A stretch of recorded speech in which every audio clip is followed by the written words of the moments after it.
how long it took for them to get their first check. Merong 6 months, merong 2 months. Ako, it took me 3.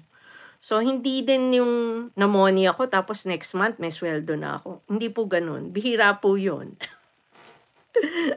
I'm sure yung mga tatanungin yung content creators and I will not go around the house anymore asking.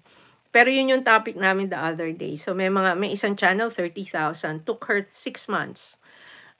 May isa naman na, sino ba yung 2 months? Si Gars Music. So, ano siya, marami siyang non-stop. 5 ang channel niya na pinapalago niya. Tapos, okay naman, nasa 20,000 ata yung isang malaking channel niya. Inamin niya, 2 months. Ako, I'm always open naman. Inaamin ko yan, 3 months. And lagi kong inuulit-ulit yung kwento na tinamad ako nung first part of the year to the point na akala ko, sabi ko, tutuloy ko pa ba to?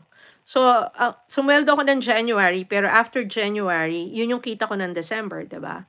Ang next sweldo ko was in April. So, hindi ako sumweldo for 4 months kasi super tamad. As in, mag-upload ako once every